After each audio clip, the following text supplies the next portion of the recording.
C'est en Ariège, à Fabas, un petit village authentique du sud-ouest, au pied des Pyrénées, qu'une histoire d'amour a vu le jour il y a 3 ans entre ces 2 femmes et des abeilles.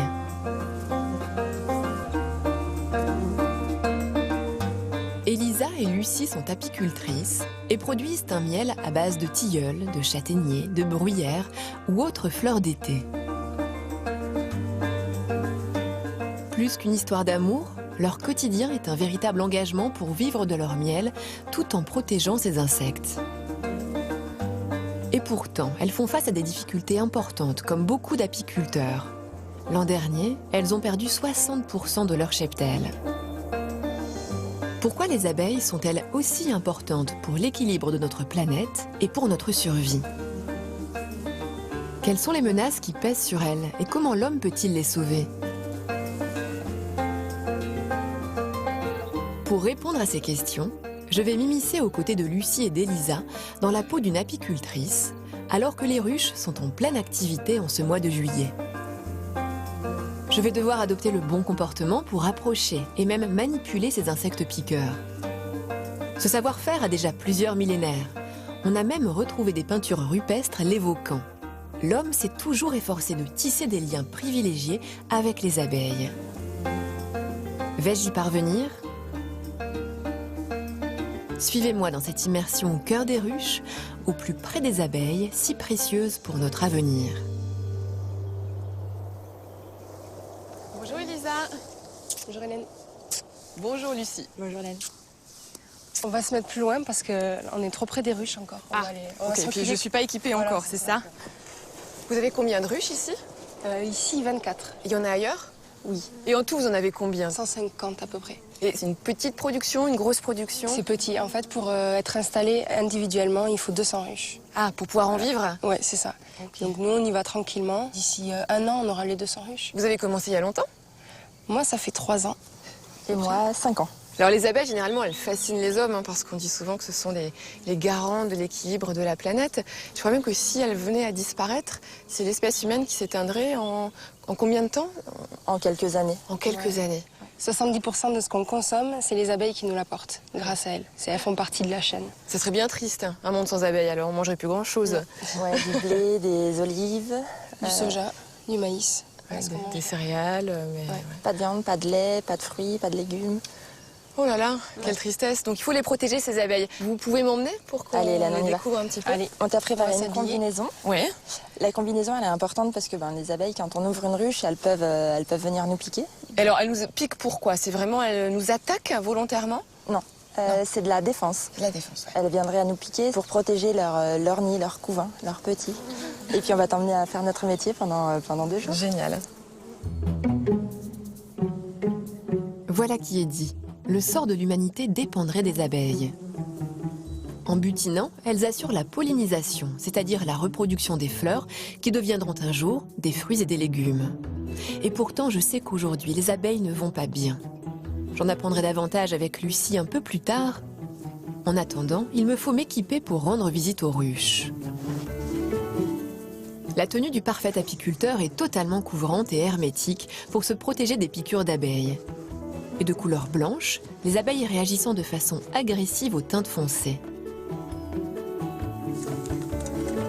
Depuis les prémices de l'apiculture, la moindre intervention sur une ruche fait appel à un outil symbolique, l'enfumoir, dont je vais vite comprendre l'utilité. On trouve à l'intérieur des combustibles naturels, tels que des herbes sèches ou des aiguilles de pin. Et si je me fais piquer, à part respirer très fort et puis me dire que ça va me faire du bien, est-ce qu'il y a autre chose à faire? Ouais. Quand tu te fais piquer, il faut enlever le dard avant de recevoir toute la dose. Donc un simple frottement, comme ça. Faut pas que je le Alors tire? voilà, surtout pas, parce que quand tu fais ça, tu vides entièrement la poche du venin, donc tu prends la dose totale. Donc faut racler. Juste racler. Voilà. Et après, mettre une source de chaleur. Donc soit frotter, soit mettre l'enfumoir longtemps, parce que la chaleur va annihiler le venin, l'action du venin. Bon, avec tous ces conseils, je suis prête. Voilà, ton outil. Oui. Le lève-cadre, ça c'est le prolongement de la main de l'apiculteur. On fait tout Indispensable. avec. Une ruche contient environ 40 000 abeilles et peut produire jusqu'à 30 kg de miel par an. Les abeilles fabriquent du miel pour nourrir les larves et pour constituer des réserves pour l'hiver, n'ayant plus de fleurs à butiner. Dans la ruche, l'apiculteur met en place des cadres avec une amorce de cire naturelle, à partir de laquelle les abeilles vont bâtir les alvéoles grâce à la cire qu'elles sécrètent naturellement. Au sein des alvéoles, on retrouve les œufs qui donneront naissance aux futures abeilles et le miel qui est ainsi stocké. L'abeille est un insecte aux capacités étonnantes. Elle possède 5 yeux, lui offrant une vision panoramique et un odorat extrêmement performant, lui permettant de reconnaître les membres de sa ruche et de différencier les senteurs des fleurs. Les 2 antennes sont multifonctionnelles. Elles ont un rôle olfactif, tactile et de communication avec leurs congénères. Connaître les capacités fascinantes des abeilles, c'est aussi pouvoir les respecter. Ainsi, un apiculteur avisé visitera ses ruches par temps sec et sans vent. Il faut être calme et minutieux afin de déranger le moins possible la colonie.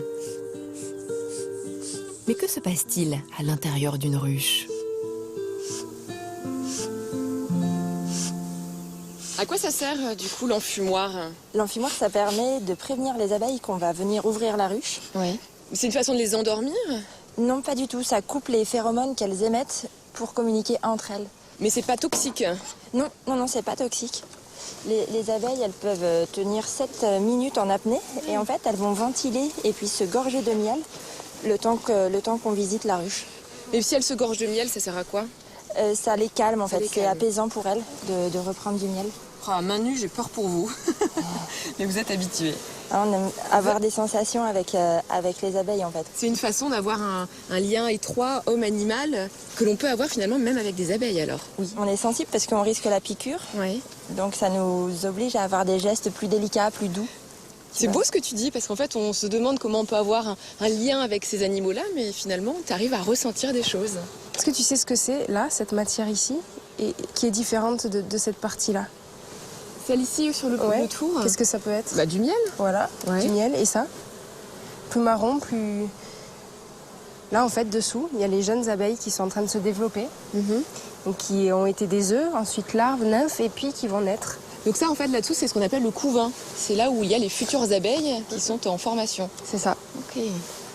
Donc là, on a toutes les ouvrières qui sont affairées à s'occuper du miel, à le ranger, à enlever l'eau qui est dans le nectar. Par exemple, ces deux-là, elles sont en train de communiquer et de reprendre du miel. En fait, au cours de la vie d'une abeille, elle va passer par tous les métiers de la ruche. Et ça, c'est assez génial. Il n'y a pas une caste qui est privilégiée. C'est tout le monde passe par tous les métiers. Pendant ses 30 à 45 jours d'existence, une abeille exerce jusqu'à 7 fonctions. Au premier jour de sa vie, l'abeille est préposée au ménage au sein de la ruche. Au 5e jour, elle produit de la nourriture pour les larves en utilisant ses sécrétions, du pollen et du miel. Elle devient ensuite architecte et construit les alvéoles grâce à ses glandes cirières, avant d'endosser le rôle de manutentionnaire en stockant le butin rapporté à la ruche. Puis, en tant que ventileuse, elle régule la température et sèche le miel. En fin de vie, elle devient gardienne et, consécration ultime, butineuse.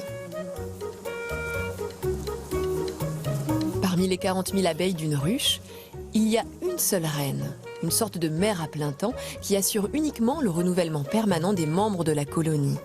À la belle saison et au mieux de sa forme, une reine peut pondre jusqu'à 2000 œufs par jour, soit plus d'1 par minute. Au sein de la ruche, seul le mâle, appelé le faux-bourdon, n'a aucune activité. Le faux-bourdon, tu vois, il est vraiment gros. Et lui, il ne pique pas. En revanche, on ne le voit jamais butiner. Lui, dans la ruche, il participe à la bonne humeur. Et puis, Les mâles c'est souvent ça, hein, c'est la bonne humeur. là, je le tiens par le thorax. Et en fait, entre mes doigts, je sens sa vibration. Et avec ce thorax-là, il peut voler 40 km. J'imagine c'est pour aller trouver des femelles. Oui. Enfin, la reine. Ouais, une reine. Ouais. Une reine. Est-ce que tu veux essayer de le tenir? Je viens. J'enlève les gants. Oui, si tu le sens. Voilà, il peut pas te piquer. Non, c'est juste que je veux pas l'abîmer. Super. Et après, tu peux le reprendre par le thorax. Zut. Là, il y en a un autre. Est-ce que tu veux y aller directement? Allez, il est là. J'aurais pas dû le lâcher le premier. Là, tu peux mettre ton doigt. Du coup, il bouge plus. Il a attrapé. Tu l'as? Oui, je l'ai. Hélène, c'est génial. On a ouvert la ruche depuis 5 minutes. T'as déjà enlevé les gants et attrapé un faux bourdon. Je suis à l'aise avec vous. On va te garder. Hein. Je vous vois sereine, calme. C'est le comportement qu'il faut avoir, l'attitude qu'il faut avoir avec les abeilles. Oui. Elisa et Lucie me proposent à mon tour de lever un cadre et rentrer ainsi en contact avec la ruche. J'ai un peu d'appréhension, mais le toucher, l'odeur et les sons que produisent les abeilles m'apaisent. Ce monde des abeilles, leur organisation sociale, leur travail permanent sont fascinants. L'abeille butineuse visite en une seule heure 250 fleurs. C'est ainsi qu'elle endosse son rôle d'insecte pollinisateur en transportant d'une fleur à l'autre des grains de pollen. Elle assure ainsi la reproduction sexuée des plantes à fleurs et le maintien de la biodiversité de notre planète. Mais depuis une trentaine d'années, l'abeille doit faire face à de nombreuses menaces. Le varroa, un parasite de l'abeille, est un véritable fléau qui décime les ruches. Le frelon asiatique commence aussi à devenir néfaste.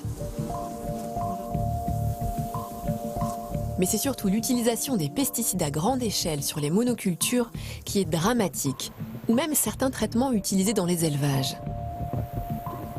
Ces produits toxiques contaminent les abeilles et engendrent des altérations neurologiques qui la désorientent et l'empêchent de retrouver sa ruche. Si jamais elle y parvient, elle contamine ses camarades. Fort heureusement, l'Ariège et les montagnes de Lucie et Elisa restent aujourd'hui relativement préservées de l'usage de ces produits toxiques. Un endroit privilégié pour butiner les fleurs dites mellifères, à partir desquelles l'abeille fait son miel. J'ai vraiment la sensation que c'est un vrai paradis ici pour les abeilles. Oui, regarde la diversité. Il y a des fleurs de toutes les couleurs. Ouais. Et il y a tout dans ces prairies, des papillons, des bourdons, les abeilles. C'est ça, en fait, c'est le paradis pour les abeilles, mais aussi pour beaucoup d'autres insectes et des insectes pollinisateurs qui sont importants pour la dissémination du pollen et la reproduction des plantes. D'ailleurs, ce soir, on te propose de faire une transhumance, c'est-à-dire qu'on va déplacer des ruches pour les emmener ici, comme le potentiel il est encore assez intéressant. Donc les abeilles ne sont pas forcément sédentaires. On les fait bouger en fonction du miel aussi qu'on veut récolter, j'imagine, Oui. et puis des floraisons. Ouais, du potentiel de chaque site. Les abeilles ont besoin des plantes. Pour se nourrir, ouais. Oui. Et les plantes ont besoin des abeilles pour se reproduire. Et ça, c'est une stratégie évolutive qui date de 100 millions d'années. Et pourtant, ça fait 100 millions d'années qu'elles sont sur Terre et elles n'ont jamais été autant en danger. Aujourd'hui, elles payent vraiment un lourd tribut de l'activité humaine. Puis en même temps, je pense qu'on peut être aussi leur sauveur. Oui, et se passionner pour les abeilles, ça permet de les sauver. Plus on ouvre cette porte, plus on a envie de rentrer dans cet univers qui est vraiment fabuleux. Là, on a un buisson de ronces où elles butinent. Elles aiment les ronces, les abeilles. Ouais, ça donne un miel qui est fruité, qui est parfumé. Et en ce moment, il y en a beaucoup par ici. Ah oui, j'en vois. J'en vois une là, qui est en train de butiner. Ouais, c'est très subtil la façon dont elle se pose. Et pour butiner, l'abeille, elle a un organe spécifique, c'est une langue. Oui, elle a une langue qui s'appelle le proboscis et ça lui permet de rentrer à l'intérieur de la corolle de la fleur. Parce que le nectar, il est tout au fond. Oui, il est tout au fond. La stratégie, c'est pour que l'abeille aille bien se frotter aux étamines de pollen, qu'elle se charge du pollen sur tous ses poils. Ouais. Et ensuite, quand elle va de fleur en fleur, l'abeille, elle répartit le pollen de façon accidentelle. Manger une cuillère de miel, il y a une symbolique, il y a une importance qui est... c'est pas que du sucre en fait. Il y a vraiment quelque chose qui se passe en plus que... c'est pas un simple aliment. Ouais. Il y a un trajet, un effort. Une sélection, des enchaînements de floraison. C'est comme si, quand on mange du miel, c'est comme si on mangeait un paysage. Oh, c'est beau. Ouais. Je verrai ça la prochaine fois. Oh, c'est magnifique. Alors les apiculteurs procèdent à des élevages de rennes. Lucie m'emmène à la découverte de cette spécificité de leur métier. Pour optimiser l'élevage de rennes, on utilise des ruches plus petites avec moins d'abeilles. 1000 contre 40 000 habituellement. Cela permet de trouver la reine plus facilement au milieu des abeilles, multiplier ainsi plus rapidement le nombre de ces ruches et améliorer le niveau de production de miel.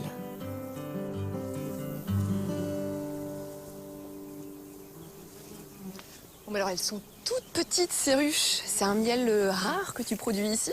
Non, ça s'appelle des nucléi. C'est les ruches dans lesquelles on élève les reines. On fait naître les reines dans ces petites ruches. On attend qu'elles se fassent féconder et aujourd'hui, on va venir les récolter. Et là, en revanche, on s'équipe pas.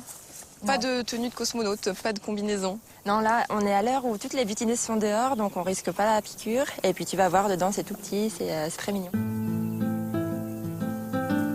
Lucie me propose de participer à cette tâche délicate du travail d'apicultrice, la cueillette de la reine. Je dois, à main nue, sortir les cadres, observer, trouver la reine, puis l'extraire de la ruche. La présence de Lucie me rassure, mais malgré tout, je ne sais pas comment la colonie peut réagir. Jusqu'alors, je ne me suis pas fait piquer. Pourquoi sont-elles moins agressives, ces abeilles-là? En fait, à l'intérieur, il y a peu de couvains. Donc elles ont un petit peu moins à garder. Et comme le groupe n'est pas très important, il y a une douceur qui s'installe. La douceur des abeilles. J'en ai une qui me paraît un peu plus grosse, là. Regarde, juste là. Tu l'as trouvée? Elle est là. C'est ça là? Oui. Parfait. Alors maintenant, notre travail consiste à l'attraper. Je vais le tenir pour que tu puisses l'attraper. Bien sûr. Tu mets ton index dessus. Oui. Les autres vont pas essayer de la défendre, la reine? Non. Non.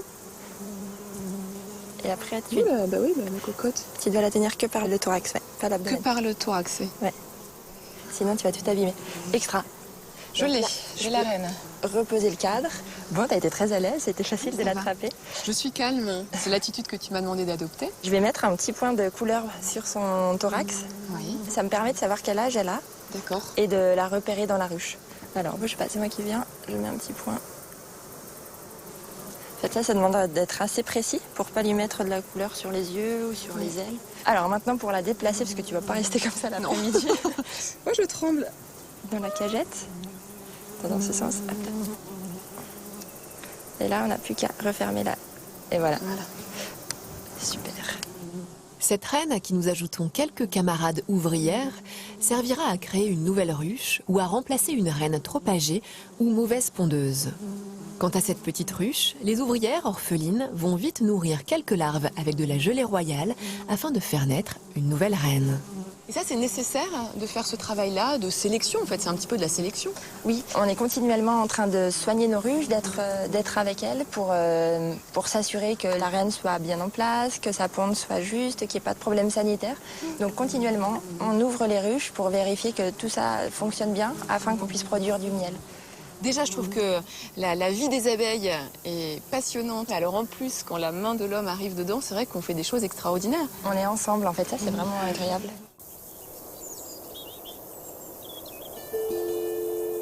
En Ariège aussi, en plein cœur des Pyrénées centrales, 2 jeunes femmes participent activement à la protection d'animaux fabuleux dont je n'ai pas fini de découvrir la richesse.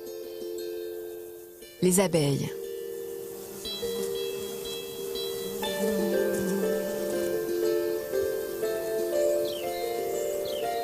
En été, au crépuscule, Elisa et Lucie doivent procéder à des transhumances de ruches, comme les bergers le font avec des moutons.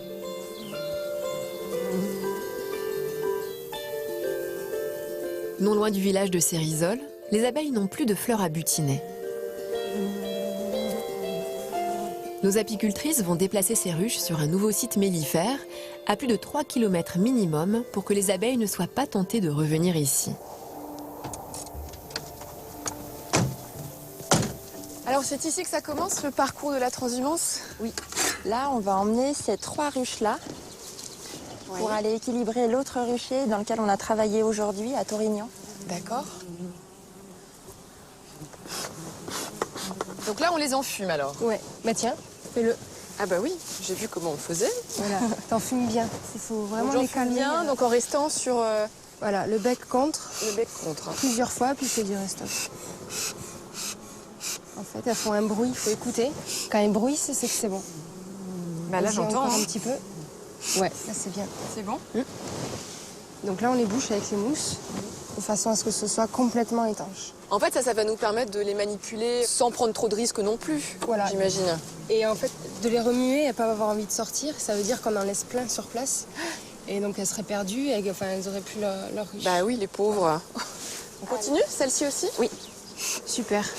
Ça y est, Là, le bruit est différent, ouais. le bruit est différent, c'est bon? Ouais, très bien. Et après, celle à côté. Et on aura Celle-ci. nos 3 ruches, ouais. Et pourquoi on l'a fait si tard, cette transhumance? Il est 22 h, le soleil il est en train de se coucher. C'est une heure idéale. Oui, on attend le crépuscule pour que toutes les butinées soient rentrées afin de n'oublier personne. Oui. Et en plus, les abeilles, elles sont rythmées sur le rythme circadien. D'accord, l'alternance du jour et de la nuit. Oui. Donc en fait, on va les emmener maintenant en étant sûr que toutes les abeilles soient à l'intérieur. Donc on l'attrape par la poignée, on équilibre parce qu'elle peut basculer et là on y va. Ça va, c'est pas trop lourd? C'est un peu lourd quand même. Ça fait combien de kilos ça? Là, ça peut être 30-35 kilos. Attention, pas très lourd. C'est important de ne pas faire de gestes trop brusques. Donc quand on va arriver à l'arrière du camion, il va falloir lever et poser doucement. Il y a moins d'activité là, on pourrait enlever notre cagoule. Ah, voilà. C'est pas traumatisant pour les abeilles d'être déplacées comme ça d'un endroit à l'autre? Nous, ce qu'on pense par rapport à ça, c'est qu'il est mieux pour les abeilles d'avoir en permanence des fleurs à butiner Oui. plutôt que d'avoir à les nourrir en dehors des périodes de floraison. Donc en fait, on les fait suivre les fleurs.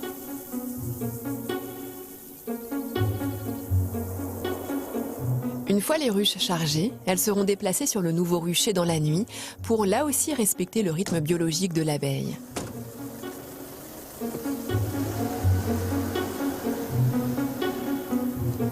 Dès demain matin, les butineuses pourront apprécier les ronces, tilleuls et autres châtaigniers de la prairie de Thorignon.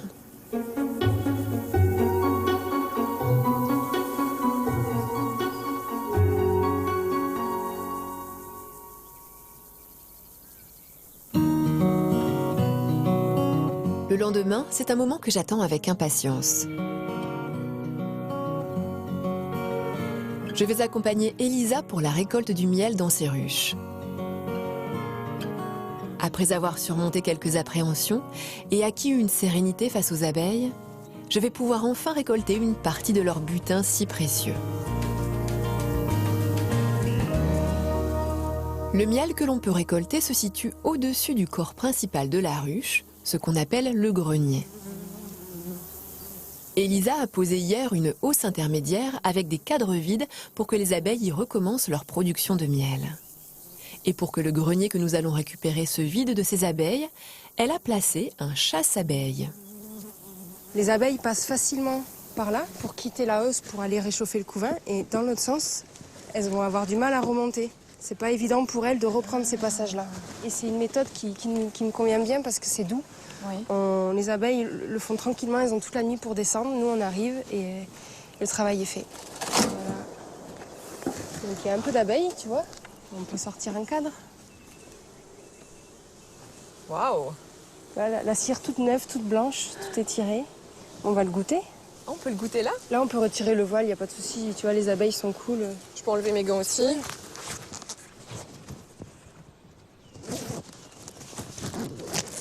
Ah, ben là, c'est ça hein, le meilleur dans le métier.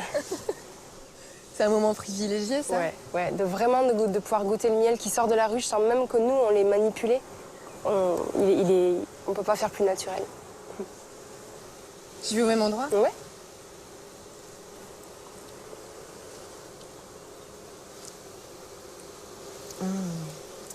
Ah oui, Tu sais lequel c'est? Comme fleur? Ouais. Fort, tu vois, il est fort quand même, hein, il a des arômes. C'est le châtaignier. On est en plein dans le châtaignier. J'en vois une qui est en train de se nourrir de miel, qui est en train d'en prendre. Ouais. Donc ce qu'on est en train de faire, c'est pas leur soustraire leur nourriture aux abeilles? On leur prend une partie, mais en fait, les abeilles, elles ont un instinct d'amassage qui fait que dès que tu leur ramènes une partie de leur habitat qui est vide, elles supportent pas. Donc elles vont le remplir. Si j'avais pas amené cette hausse, elles n'auraient pas fait ce miel. Donc finalement, elles ont la capacité de le faire et elles le font. Donc tu vas pas les priver de miel en Non. fait? On les prive de miel quand on commence à prendre dans le corps de ruche. là où toute la vie se déroule, Ouais. elles ont déjà mis les réserves qu'il leur faut pour passer l'hiver. Tout ça, c'est du bonus. Encore un peu? Allez, si tu me tentes, j'y vais, ouais. Ah, c'est bon comme ça. Hein. Ouais.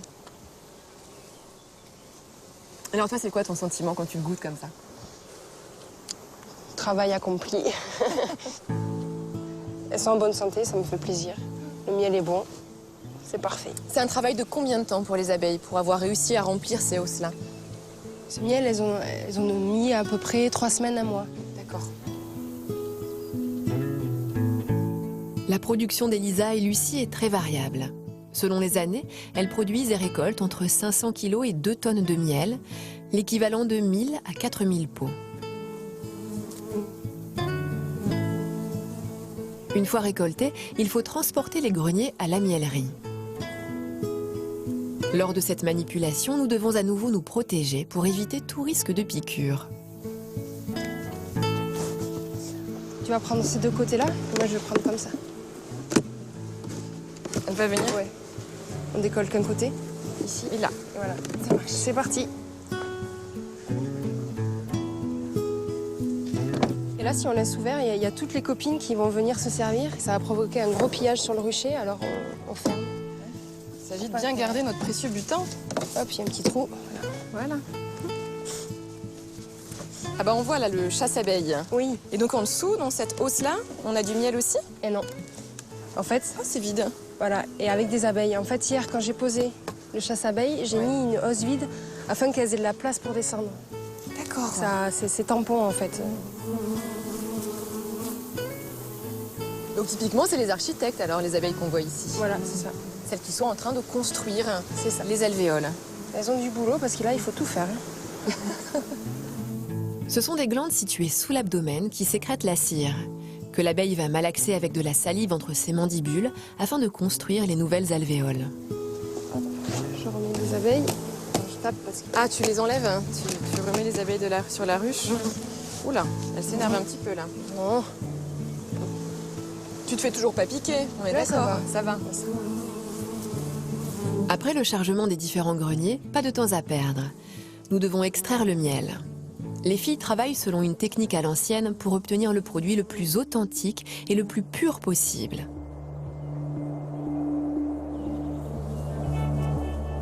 Nous voici arrivés à la miellerie, à quelques kilomètres des ruchers. Quelles sont les différentes étapes pour obtenir du miel en pot?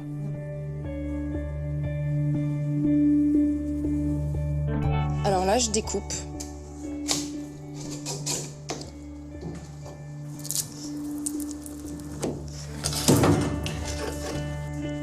Parce que c'est beau. Alors là, c'est génial parce qu'on voit vraiment les alvéoles Oui. qui mesurent à peu près 1 cm, 1,5 cm de hauteur, c'est ça? De chaque côté? Ouais, et puis même des fois, si elles ont la place, elles peuvent encore en mettre plus gros. Ça fait 2 kilos plein. Plein de miel, c'est 2 kilos, c'est juste ça. Voilà, alors après, il faut qu'il y ait un maximum de miel qui coule d'abord ici. À travers cette Je grille-là? casse les opercules. Oui. Et puis après, voilà.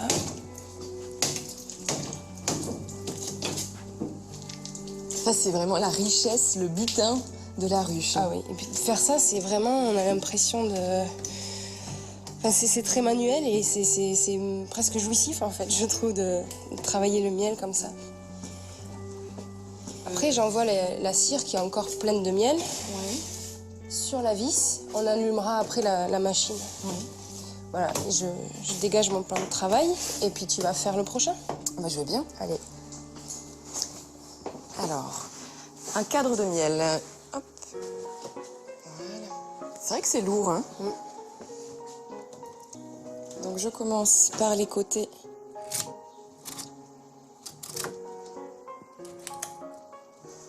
Attention que je te blesse pas, hein? Vas-y, vas-y.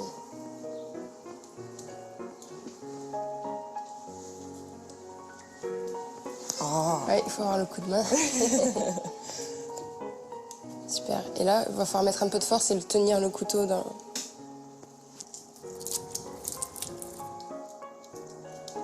Voilà. Super. Ça, c'est bon. Voilà. Ouais, maintenant, là, tu peux le découper. Voilà. Bon, en fait, faut pas avoir peur que les doigts collent, quoi. Ah non, là, à la fin, t'as du miel partout. Et ensuite, tu te pourlèches les doigts. C'est ça. Voilà, et là, j'étale. Et c'est là le côté où tu éprouves plein de sensations. Ouais. Avec ton miel. Voilà. En plus, il y a l'odeur, le bruit, la sensation aussi à la spatule et la vue. Là, c'est pareil, tous les sens Tous les sens sont là. sont mis en éveil. C'est amusant parce qu'en fait, finalement, depuis le début que je vous suis, je me rends compte de ça, que les abeilles, ça nous emmène dans l'exploration avec nos 5 sens en permanence. Complètement. Je trouve ça assez merveilleux. Voilà. Donc tu peux envoyer celui-ci dans la vis. Oui, qui aura assez décanté. Voilà, en raclant.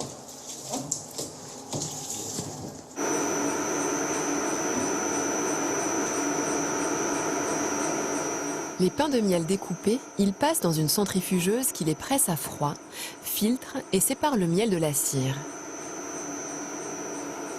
Le miel obtenu est le même que celui consommé par les abeilles. Ni oxydé, ni émulsionné, il garde tout son arôme et toutes ses vertus nutritionnelles.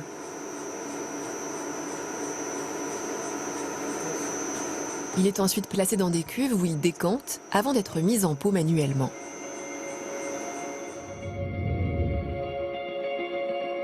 Il est tout doucement parce qu'il y a beaucoup de masse et ça fait de la pression.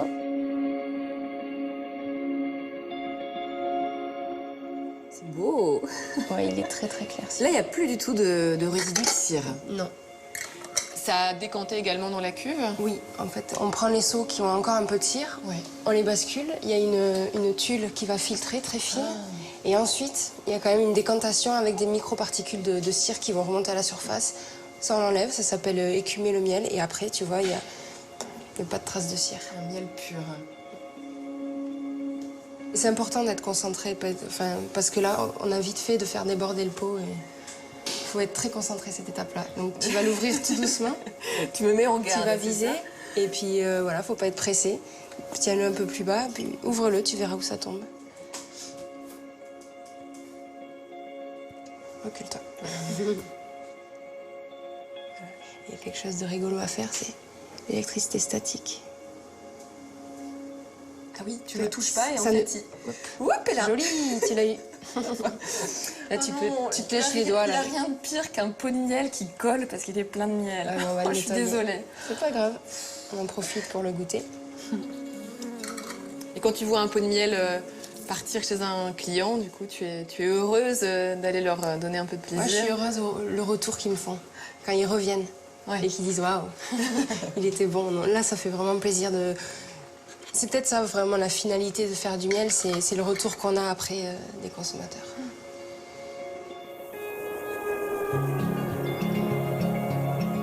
Si le miel bio et naturel d'Elisa et Lucie comble de plaisir les consommateurs, leur travail d'apicultrice émerveille aussi les enfants.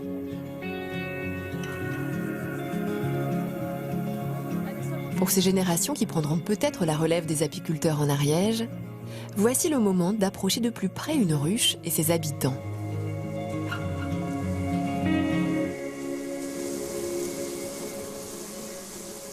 Est-ce que vous savez pourquoi les abeilles font du miel? Pour se nourrir l'hiver. Pour nourrir soi-même. Pourquoi Pour l'hiver? nourrir les larves. Parce que l'hiver, il n'y a plus rien à manger. Parce que les fleurs fades. Oui. Et vous connaissez la différence entre le nectar et le miel? Le miel, c'est plus sucré. Oui. Pourquoi c'est plus sucré le miel que le nectar? Et en fait, dans le nectar, il y a beaucoup d'eau. Et elles enlèvent l'eau du nectar pour que ça devienne du miel. Et vous savez comment elles enlèvent l'eau du nectar, justement? Non. Elle le digère et puis après, elle le recrache. Oui.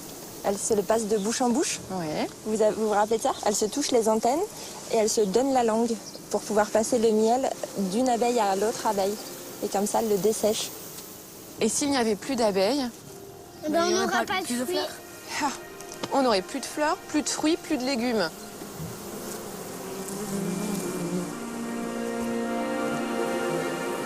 Comme avec moi, Lucie transmet aux enfants de façon presque inconsciente sa sérénité et son calme face aux abeilles. Au bout de quelques minutes seulement, tout doucement, les enfants n'hésitent pas à tendre les doigts et eux aussi rentrer en contact avec ces insectes très poétiques, mais aussi piqueurs. Un instant hors du temps où la relation homme-animal prend tout son sens, même avec des abeilles. Wow, 3 abeilles.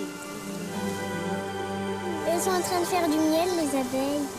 Tu crois? Oui, là, En là. tout cas, je suis étonnée de voir à quel point vous n'avez pas peur. Julien, t'as pas du tout peur. Là, t'as 2 abeilles sur le bout du doigt. Finalement, les abeilles, elles n'attaquent que quand elles se sentent agressées. Complètement. Là, elles ont l'air en confiance avec les enfants.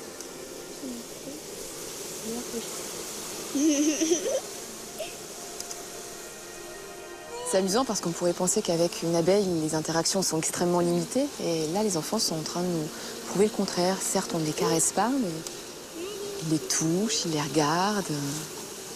Tous leurs sens sont stimulés en fait. Ils sont baignés dans les odeurs de la ruche. Ils sont sur du tactile, les abeilles qui chatouillent les doigts. Il y a cette contemplation qui est là, ils peuvent regarder de tout près. Et ce monde du minuscule, ouais, il est assez Il y en fascinant. a une qui s'est posée sur mon dos, c'est comme ça. Finalement, c'est plutôt les adultes qui vont véhiculer des images. C'est des animaux qui piquent, c'est des animaux qui font mal. Les enfants, eux, ils sont naïfs de tout ça. Ouais. Vous allez quand même pas prendre une abeille comme animal de compagnie, les enfants. Si. Comment on pourrait l'appeler? Maya. Bah oui, forcément. Maya l'abeille. En observant le comportement de ces enfants, je me dis que l'avenir de ces insectes et de notre planète est entre de bonnes mains.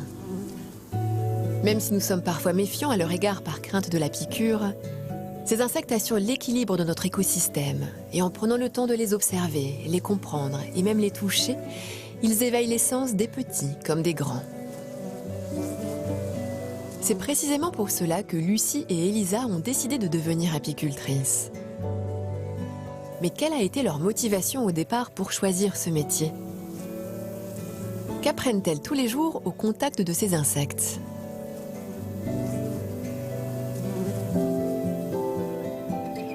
Rien de tel pour en parler qu'une petite dégustation d'un miel fraîchement récolté. Là, Hélène, on t'a emmené les fleurs que les abeilles ont butinées toute l'année. La dégustation, ça commence par l'odeur, la couleur et après en bouche. Donc celui-là, c'est le plus doux de l'année. C'est le plus doux? premier, ouais, D'accord. printemps. Tiens, je te passe une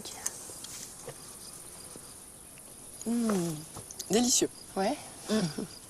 Délicieux. Vous étiez consommatrice de miel avant d'être apicultrice? Pas du tout. Ah oui? Pas du tout. Chez mes parents, il y avait toujours de la confiture et jamais de miel. Donc c'est même pas une culture miel? Non. On a tout découvert. Ouais. Qu'est-ce qui guide au départ cette envie d'être apicultrice? Moi, c'était vraiment la connaissance de l'abeille, comprendre le monde, les interactions entre chaque individu. Le miel, c'était un cadeau en plus, mais c'était pas du tout ma recherche première. Ce que j'aime beaucoup là-dedans, c'est d'être plus connecté avec la nature, les floraisons, les saisons. Qu'est-ce que ça apporte, l'abeille, comme dans la relation homme-animal? Pour moi, c'est une alliée, et ce qui compte, c'est de faire avec elle. Nous, on doit comprendre comment elle se développe, quelle est sa force, quel est son potentiel pour pouvoir travailler avec, en fait. La relation homme-animal, pour moi, elle est là. C'est pas une communication orale, c'est pas une communication tactile, c'est des observations qu'on doit traduire ensuite en action. Quand on a fait un travail qui était correct, qu'on a su lui donner de la place au bon moment, en fait, la relation, l'affectif, on le retrouve aussi par le miel. Si on a mis l'abeille dans le bon lieu, si on lui a donné l'espace suffisant, en fait, le cadeau, il est dans le miel, en fait. C'est ça. Ouais. C'est ça que tu as en retour, en fait. Ouais. Et puis en plus, il y a cette relation au sucré aussi. C'est doux, c'est réconfortant, ce miel. Ouais. Vous êtes optimiste, quand même, par rapport à l'avenir des abeilles? Oui. En fait, l'abeille, elle nous survivra. Là, on a peur parce que c'est nous qui allons en pâtir de tout ça. L'abeille nous montre qu'il y a un problème environnemental, elle disparaît petit à petit, mais elle est beaucoup plus vieille que nous et c'est l'être humain qui est en train de se détruire. La nature, elle se remettra. Ça, j'en suis sûre. On sait que les abeilles participent grandement à l'équilibre de notre planète. Et ce qui est assez étonnant, c'est que depuis que je vous connais, j'ai l'impression qu'elles participent à votre équilibre personnel également. Il y a déjà l'attitude qui a changé quand on travaille aux ruches. Au tout début, je me sentais plus brutale, moins délicate dans mes mouvements. J'avais moins de confiance en moi et moins de confiance en ce que je pouvais voir des abeilles. La répétition d'ouverture de ruche fait qu'après, il y a une détente qui s'installe et une confiance. Moi, quand je vais aux ruches, Avant, comme Lucie, au début, c'était un peu fouillis, tu fais n'importe quoi. Puis il y a aussi le fait de... Tu penses souvent à tes soucis, tes courses que tu as à faire, ce que tu vas manger le soir. Et ça va être le rappel de suite qu'il faut que tu sois là avec elle au moment présent. Parce que dès que tu es ailleurs, tu vas faire des erreurs, tu vas pas faire attention, tu vas les choquer. Et là, elle te pique et elle te fait rappel qu'il faut être là. Et ça, c'est assez fort. Vraiment, d'être dans le moment présent et penser à rien, d'avoir la tête vide et d'être là, dans la ruche, à travailler avec elle. T'as l'impression que t'es dans la ruche avec elle. Ah oui, complètement. Ouais. C'est vraiment... on est une abeille quand on est là, dedans.